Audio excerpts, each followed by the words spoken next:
السلام علیکم بینندگان عزیز. در نوار برنامه نوبتی موضوع مهم روز و موضوع روزه ما جوانان و کار با جوانان به حساب می‌رود. چون می‌دونید در دوام یک ماه در ناحیه‌مان بخشیده به روز جوانان و هم تشکیل روز جوانان و عید جوانان تدبیرهای بسیار زیبا شده گذاشتند و در این سمت اعضایان و متحدان اتفاق جوانان بسیار کارهای خوب را به اجرا رسانیدند و باید گفت که امروز در راه اجرای 5 تجاوز پرزیدنت ما نیز امروز اتفاق جوانان بسیار کارها را به سامان میرساند و البته همین 5 تجاوز نیز به جوانان ما نگران شده است، زیرا که مقصد اساسی پیشنهاد کردن این 5 تجاوز ثمره را گذراندن وقتی خالگی جوانان و البته بلند برداشتن درجه معنویات آنها به حساب می‌رود و ما امروز به استودیو بهره همین به سوال‌هایمان جواب جستن نمایندگان اتفاق جوانان، سرور کمالکان اتفاق جوانان ناحیه رفشنجان کامل و سرور خزینه یاشلر کلجگمز و میجان سنگین را تکلیف کردین.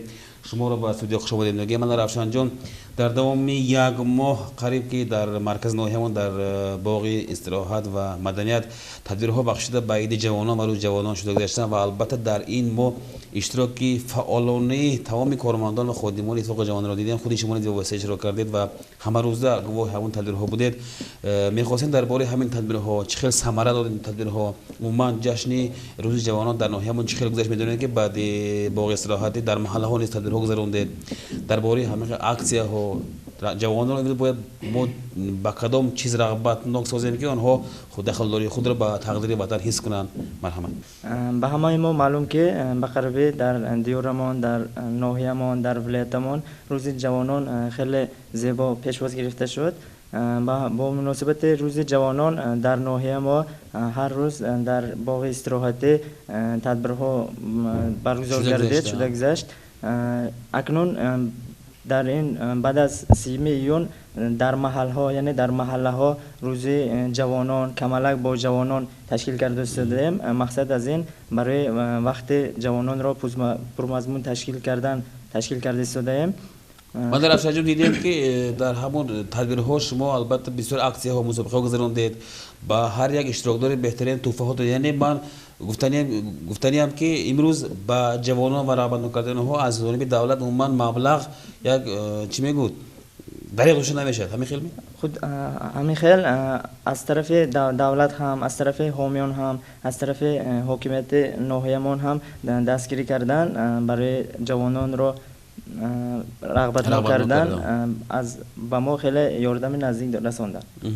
من در افشنجان باز بود پیش از صحبتمون همین رو گفتید که امروز باز برای با عمل تطبیق کردن سمت پنجم تشبوس پرزیدنت ما سمت چهارمش یعنی با کتاب جلب کردن جوانان باز بسیار اکسیه ها آزمون ها شده میگذره. گفتید درباره همین آزمون ها اگر مسابقه ها معلومات مفصل بدید خوب میشد.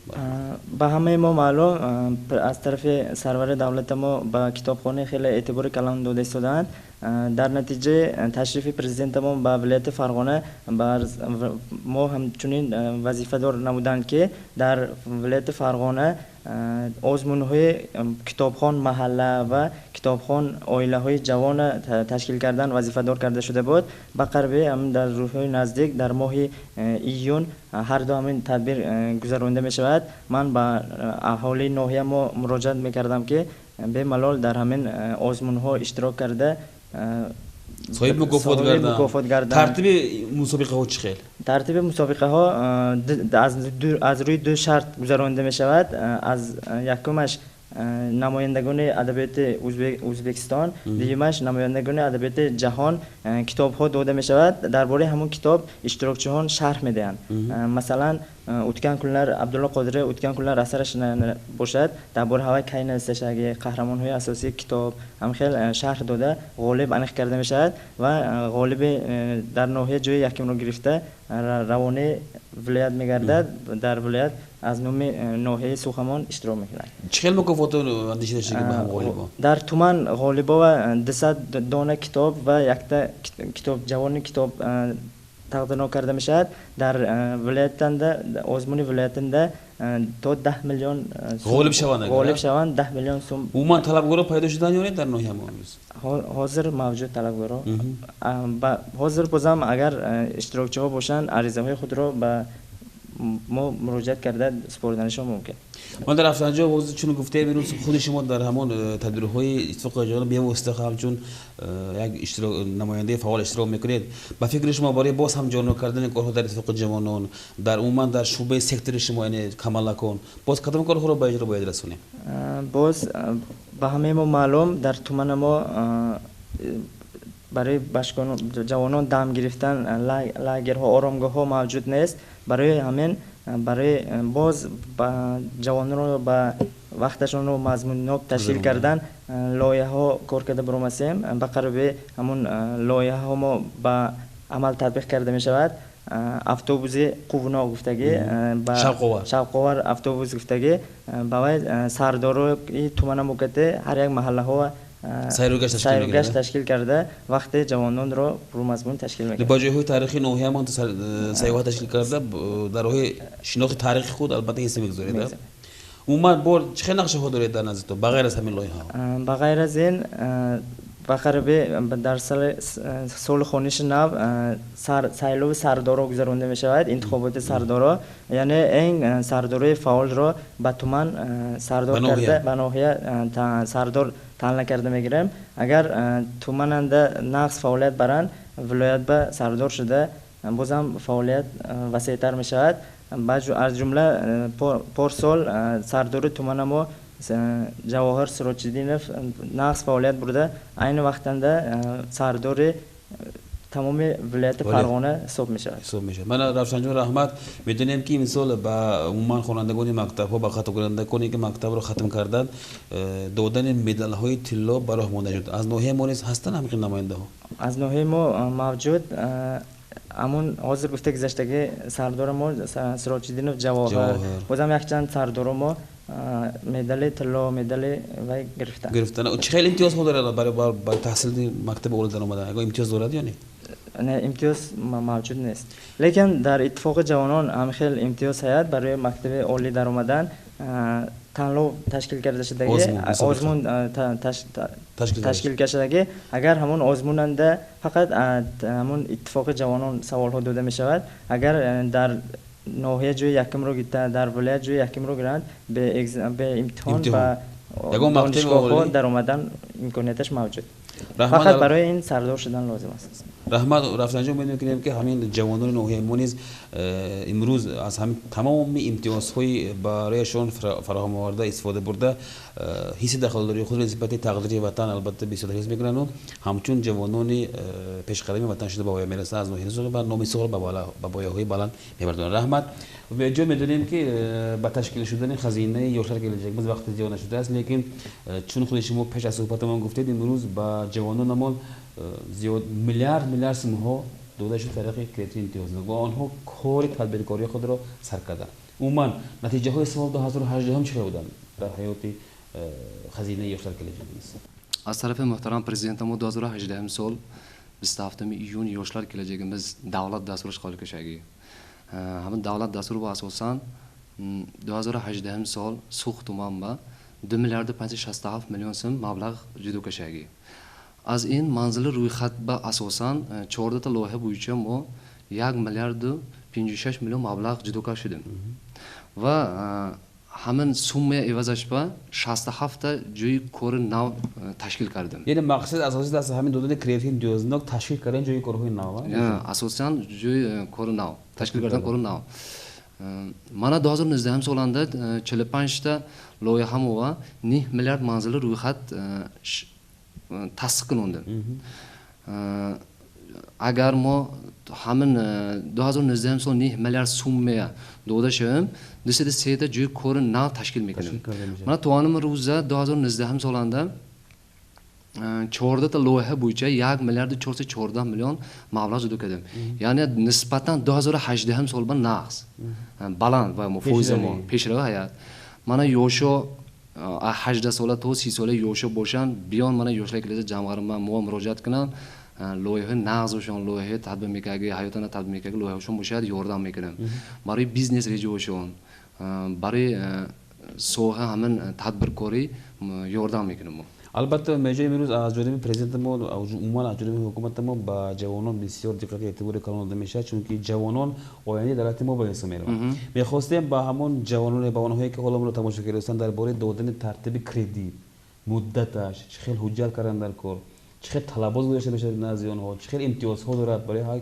معلومات مفصل میده خوب میشه رحمت اکامار طور سوال دادید منم مو برای کردیت یاشل کردیت جامعه امتیازی کردیت دادن برای 2019 کردیت دادنش ما 2018 سال من نویابر منزل روی خط تصدیق میکنم منزل روی خط نه یعنی روی خط اونهایی که کردیت میخواهند گران اونجا علاقه تشکیل کرده میشه تشکیل کرده میشه تا من 2018 سال من نویابر ما 45 تا همون یاش تدبیرکار ما قوی خودشون گرفته اوماگی ما برای 2019 سال تصدیق کرده و های منزل روی خطشون نوشته گرفته برده تصدیق کنند اومده انا کنون حاضر ما ماه آگوستاندا 2019 سال باقی مانده مبلغ ما از نو منزل روی خط تصدیق میکنن اگر یوشو بیان 2019 سال ماه آگوست سر کرده ما تا آخر سال منزل روی خط میداره یعنی باقی مانده یعنی 3 میلیارد مبلغ ما آیا برای یوشو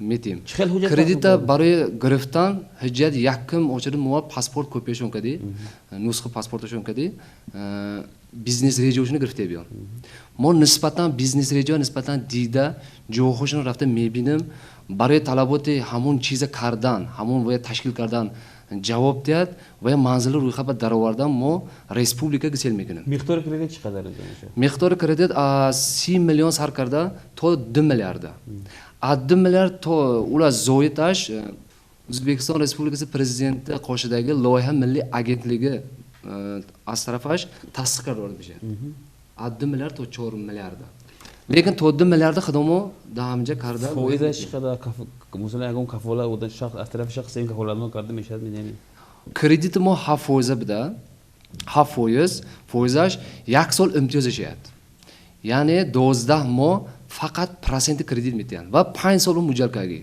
ما بین 5 سالانده همون کردیت داده میشه این فقط امتیاز برای یوشو دیگه بانکون دیگه 5 سالمون نیست سال جوان وجود میتونن گرفتن ها 18 ساله تو 30 ساله رحمت میجون البته میگیم که در همین سهم نیز جوانان ما موفق میگردن عموما امروز جوانان با کدام مسئله با شما مراجعه میکنن کدام ساحه صاحب کاری آنها رواج دادن میخواهند در ناحیه عموما با کدام ساحه ها بسیارتر شما امروز کردیت داده با جوانان اساسی کردیت ما ishlab chiqarish ba iste'solot ba va xizmat ko'rsatish برای xizmat rasoidani xalq mana ishlab chiqarish bo'yicha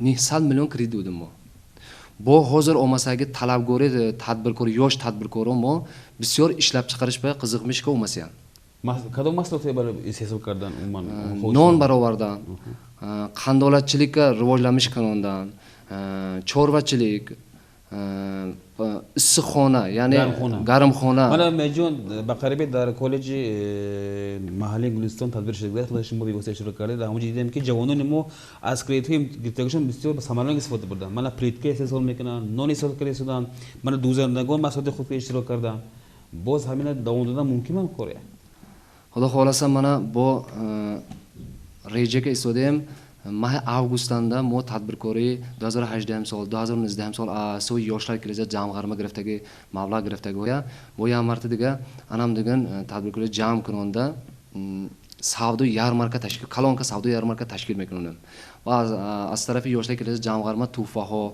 و دیگه سرتیفیکاتو میسپارم خدا خالصه رحمت میجون البته ما نیز امید میکنیم که از تمام اون امکانات ها شرایط هایی که امروز با جوانمون فراهم آورده میشه از طرف پرزیدنت ما و حکومت ما جوانمون نیز ثمرانه استفاده برده البته مبلغ های گرفتشون فقط مقصدناک استفاده برند و برای همین بلند شدن اقتصادی ریسپوبلیکا ما حصه خود را میگذارند و امید میکنیم که بینندگان از شما بسیار معلومات های خوب گرفتن برای خود دایر به حیات جوانان و عموما فعالیت امروزی اتفاق جوانان و خزینه دولتی یاشلار کلیجگمیز و با شما رحمت الله صحبت صمیمی شما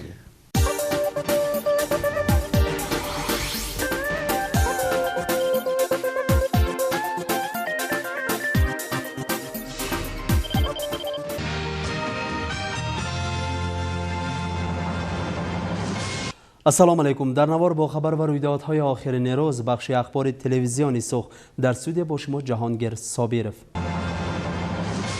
مصلحتچی پرزیدنت شتات‌های متحده آمریکا ازبکستان را همچون مملکت امکانیت‌ها اعتراف نمود و سیاست پیشبرده ایستاده رهبر دولت را یعنی پرزیدنت شوکت میرزیویف را تعریف کرد. واقعا در 2 سال آخر در ازبکستان در راه منفعت خلق کارهای خیلی بزرگ به عمل ثمرناک تطبیق گردید که آن باعث راضی شدن خلق از سیاست کنونی می گردد.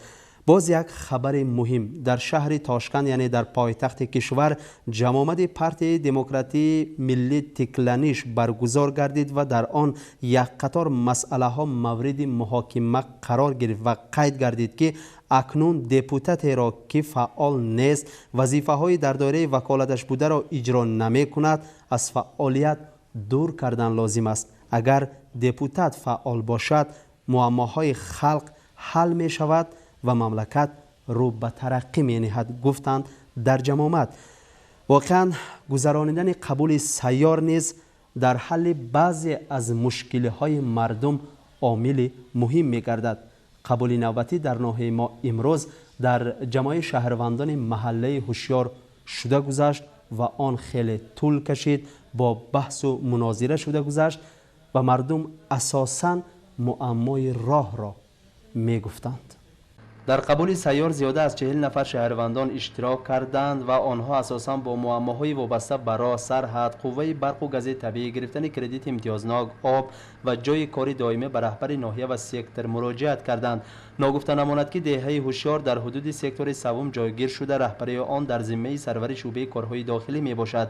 یکی از مشکل‌های اساسی مردم دهه آب نوشاکی و پالیزی بود و در دوام سال گذشته و ابتدای سال جاری بر روستا آب هم برآمد و همه خرج آن از حساب بودجه دولت تامین کرده شد. طوری که بارها گفتیم و باز میگوییم جایی که کار هست، جایی که آدم زندگی میکند معما نیز وجود دارد، اما طلب سیاست امروزه حل نمودن معمای مردم، راضی نمودن خلق می باشد.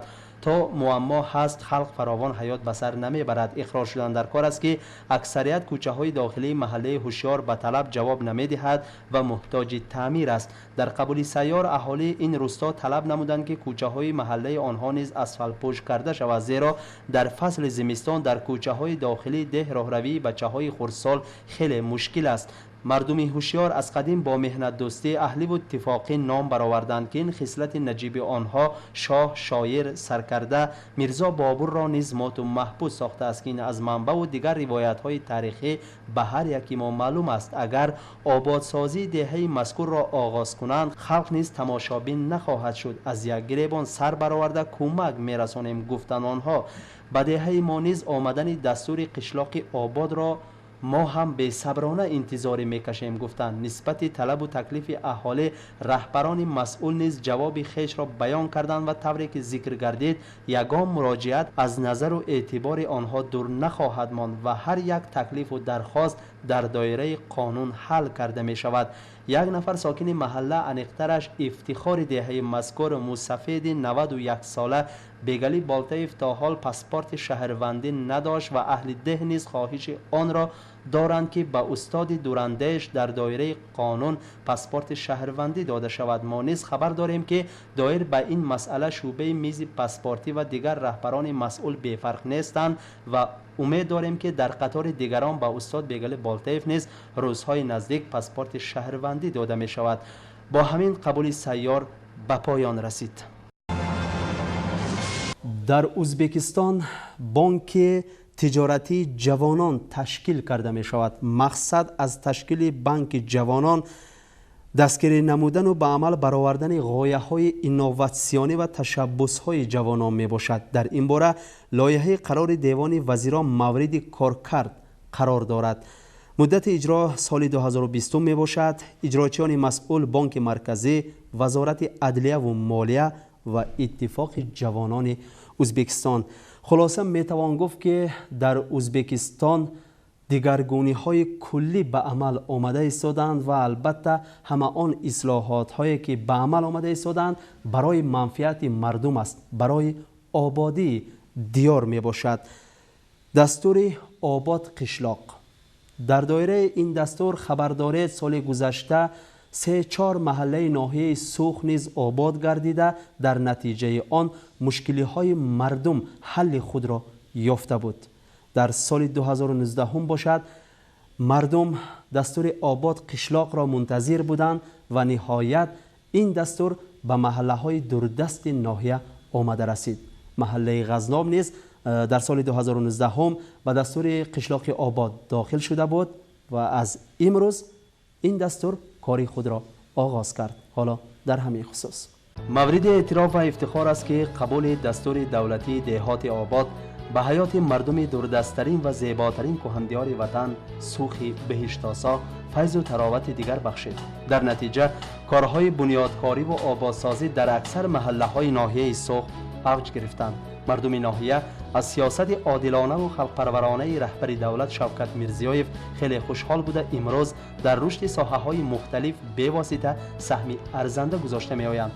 گرچنده به دستور دولتی دهات آباد در اول مرکز ناحیه دهه راوان و جماع شهروندان محله قلعه داخل شده باشد، هم سال گذشته در اکثر محله‌های ناحیه کارهای بنیادکاری و آبادسازی به عمل برآورده شدند. از این اعتبار و غمخوری‌های سروری مملکت مردم ناحیه روح بلند گردیده برای آبادی ناحیه، برای آبادی خانه و مکان خود کمر همت بستند.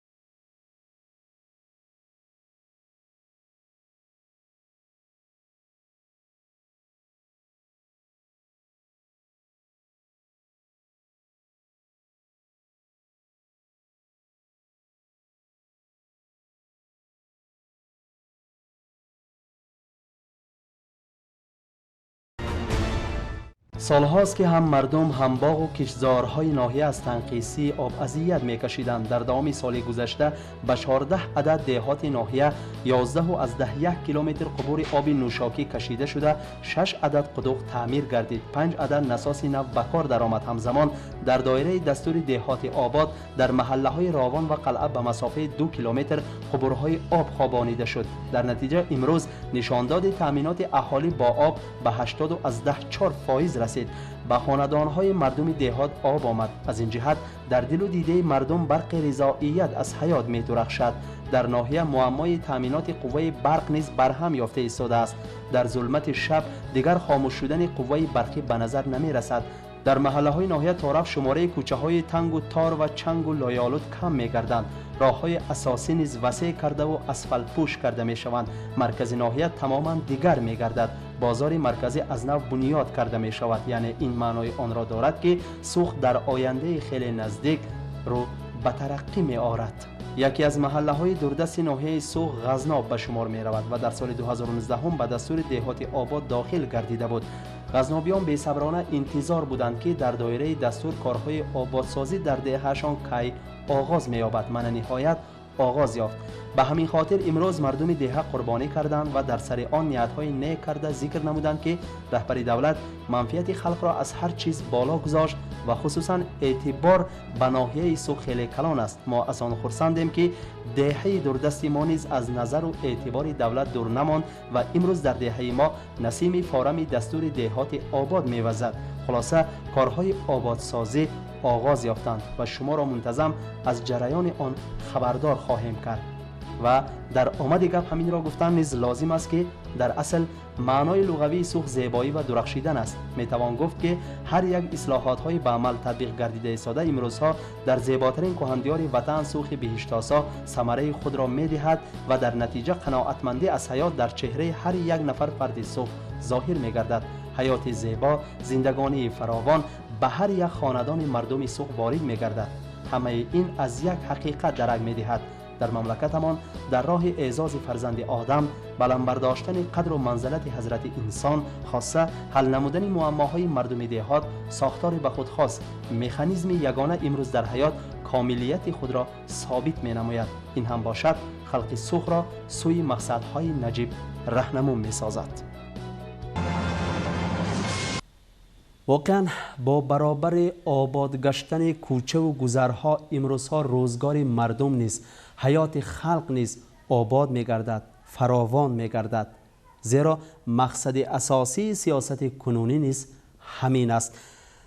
و سرور دولت در هر برآمدهای خود میگوید که اگر کشور آباد باشد، حیات مردم، روزگار مردم آباد باشد، در مملکت پیشروی نیز به نظر می رسد، صلح و امنیت برقرار می گردد. و عزیزان، یکی از نتیجه های همین تنجو و آسایشتگی، نتیجه های سیاست انسان پرورانه سرور دولت در محله ملبود باز یک باغچه بچگانه مورد استفاده قرار گرفت. در برنامه گذشته به شما گفته بودیم خود روزهای آخر در 6 محله ناحیه باغچه زمانوی مورد استفاده قرار گرفت و ما در باره مراسم گشاده شوی باغچه دهه ملبود با تلکانال ازبکستان 24 لوحه مخصوص تهیه کرده بودیم و خواستیم حالا همان را یک جای تماشا کنیم. توجه کنید. So'nggi 2 yilda barcha jabhalar qatori maktabgacha ta'lim sohasida ham o'tkazilgan islohot bugun o'zining yuksak samarasini berayotganini, olis qishloqlarda zamonaviy tarzda bunyod etilayotgan bolalar bog'chalari kelajagimiz vorislari uchun yaratib berilayotgan keng imkoniyatlardan ham bilish mumkin. Buning samarasi o'laroq olis So'x tumanida ham maktabgacha ta'lim tizimida ulkan o'zgarish va yangilanishlar ro'y berayotgani e'tirofga sazovor. So'nggi kunlarda tumanning 6 ta mahalla fuqarolar yig'inida zamonaviy bolalar bog'chalari bunyod etilib foydalanishga topshirildi. Qo'shni Qirg'iziston Respublikasining Bujay qishlog'i bilan chegaradosh Malbud mahallasida ham eski va yaroqsiz holatga kelib qolgan bolalar bog'chasi o'rniga zamonaviy maktabgacha ta'lim muassasasi qad rostladi. Turli ta'lim tarbiya vositalari, shinam xonalar bugun bolajonlar ixtiyorida. Kuni kecha mazkur bolalar bog'chasining ochilish marosimi bo'lib o'tdi. Ochilish marosimida so'z olganlar davlatimiz rahbari tomonidan bog'chalarga berilayotgan e'tibor tufayli ta'lim tarbiya sifati tobora yuksalib borayotgani xususida alohida to'xtalib o'tdilar. Tadbirda ishtirok etgan Qo'shni Qirg'iziston Respublikasi fuqarolarini ham yurtimizda amalga oshirilayotgan islohotlar, bunyodkorlik va obodonlashtirish ishlari lol qoldirdi. Endi bu yerda tarbiya olgan bolalar avvalo mana shu dunyo qarashi boshqa bo'ladi. Sivilizatsiyaga yaqin bo'ladi. Bular gigiyena mana shu tartib adab bir yashash sharoitini ko'rgan bolaning dunyoda bir iltinishi, bir yaxshi narsalarga havas qilishi o'sha tub davlatdan foyda oladigan bu tub davlat. Bu albatta yaxshi narsa. Shunday yerda bolamizdan, nevaralarimizdan shu tarbiya olishini biz ham juda xohlaydik.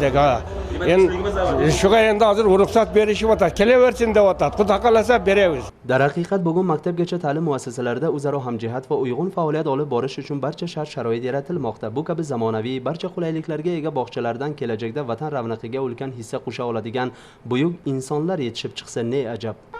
Bu narsani biz orzu qilardik. Necha yillardan beri hozir chegara zona biz maktab bilan shu bog'cha bolalar bog'chasi maktabga qishloqqa bir husn bag'ishladi. Biz umuman hech kimning aqli ishonmaydi bunga. Prezidentimizga rahmat. Shuncha g'amxo'rliklarga biz labayda javob berishimiz kerak. Kudaklarni, yosh bog'chadagi bolalarni tarbiya qilishimiz kerak. Kelajakda ulardan yaxshi kadrlar chiqishini orzu qilamiz. Tadbir so'ngida mazkur inshootni bunyod etilishida fidokorlik namunasini ko'rsatgan quruvchilar, bolalar bog'chasining faol tarbiyachilariga viloyat hamda tuman hokimligining maxsus sovg'alari topshirildi. Bolajonlar tomonidan ijro etilgan kuy-qo'shiqlar, ajoyib raqs va sahna ko'rinishlari barchaga birdek manzur bo'ldi. Jahongir Sobirov, Mashhur Hasanboyev So'x tumanidan maxsus O'zbekiston 24 telekanali uchun tayyorlandi. این بود بخش اخبار تلویزیونی صبح که شما توسط آن با خبرهای آخرین رو شناس گشتید و در همین جا با بخش اخبار حسنی انجام میبخشیم. خیر، سلامت باشید و با برنامه‌های تلویزیونی صبح بمانید.